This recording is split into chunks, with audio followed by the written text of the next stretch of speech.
everyone, this is Juhi Mimani. I'm a nutritionist and a health coach. Today we will be talking about the most important part of our body, which is gut. When we talk about gut, we mostly think about stomach, but it's actually not only the stomach, it is the entire part of the stomach, which includes the intestines as well. We have so many microbes, trillions and trillions of microbes which are residing in our gut, which helps us to break down the food which we take in and convert it into perfect enzymes to be absorbed in the body. This entire mechanism is known as the gut microbiota. I feel most of the people don't even know what gut health is. Some of the major symptoms are bloating, acidity, constipation, or maybe irritable bowel movements or indigestion. These are very, very common symptoms of gut health. These are the most common ones. But besides that, what I personally feel that gut is the second brain to your body. It behaves in a way that if your gut is poor, it will affect your physical as well as your mental health.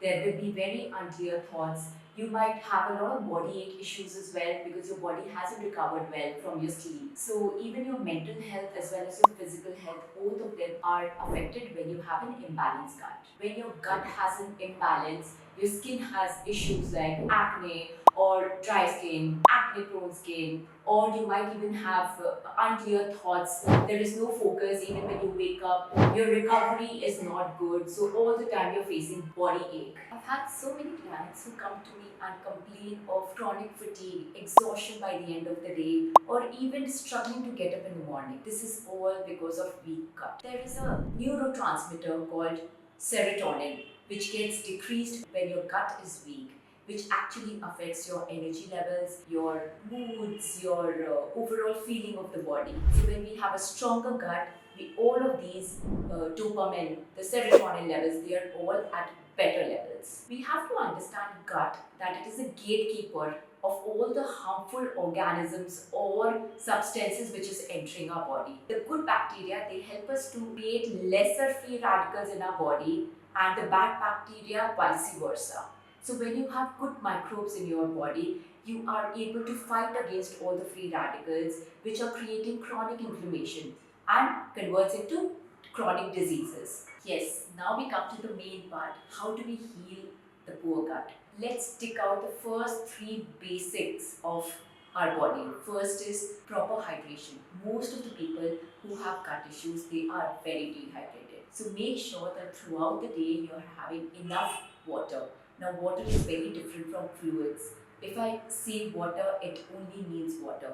You can add lemon water, you can add barley water, but not fluids like coconut water. If I say water, it has to be just about 2 to 3 liters of water. The second is physical activity. If you're really sedentary, you might want to add a little bit of exercise, a little bit of yoga, or maybe just some kind of blood circulation in your system, which will help you in increasing the microbes in the gut. And the third is sleep. I'm so glad that now we've started talking about sleep and how important it is. Taking dinner at least 2 to 3 hours prior to your sleep time is very, very important because you must digest the food which you've eaten before you go to your bedtime, because your body wants to shut down. It does not want to digest when you're sleeping, so that it is being able to recover for the next day.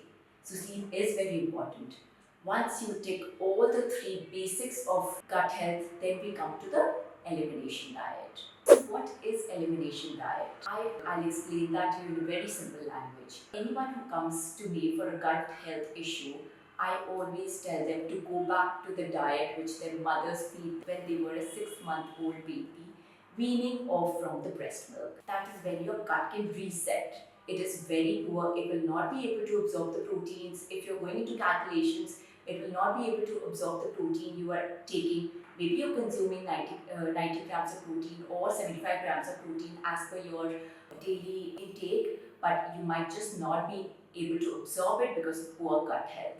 So it is very important that you must reset your gut by eliminating things which are supposed to be heavy for the stomach. So first thing is exclude dairy from your diet. No cheese, no paneer, maybe a little bit of curd here and there because of the probiotic effect, but other than that, restrict it. Secondly, exclude pulses because they are heavy for you to digest. It may create more gas, more bloating. Thirdly, excess of fiber or very low fiber. So basically, we have to go back to the times where our dadi nani used to prepare food and give it to us between the age of 6 months and 12 months. So we normally used to eat rice with curd or introduce chapati much later. This is the theory which we follow nowadays as well, because we are avoiding gluten. All the chapatis which we have, they are mostly gluten unless we touch on millets. But it is always advisable to be on rice for some time when you are healing your gut. Next comes your leafy greens. So when we're talking about fiber, it is very important for you to take a mix of soluble as well as insoluble fiber. But not in excess, but not too less also. You might want to take about 15 grams of fiber to 35 grams of fiber, depending on the amount you can consume and digest it. So leafy greens should be avoided for some time and introduced much later. We might also want to avoid sugar completely. Yes, sugar causes inflammation, which actually destroys your gut bacteria.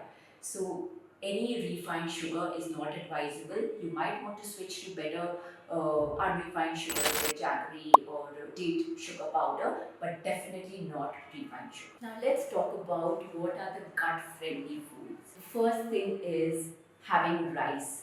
So like I mentioned before also, being on rice is always helpful because of its starch content and very easy to absorb by your body.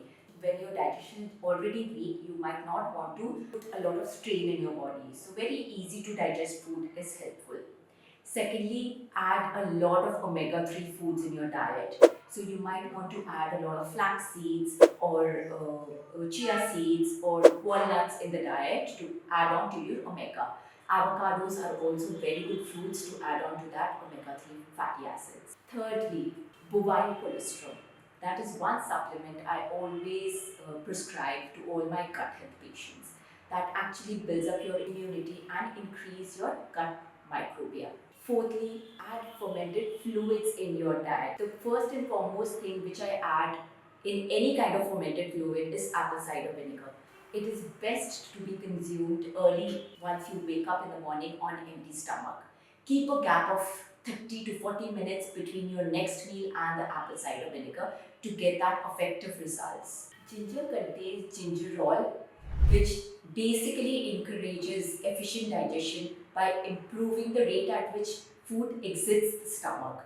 It thus makes sure that food doesn't linger around in the body and eases digestion. Ginger boiled water or even ginger pickle, which our grandmom or nannies used to make, is very effective while you're healing your gut.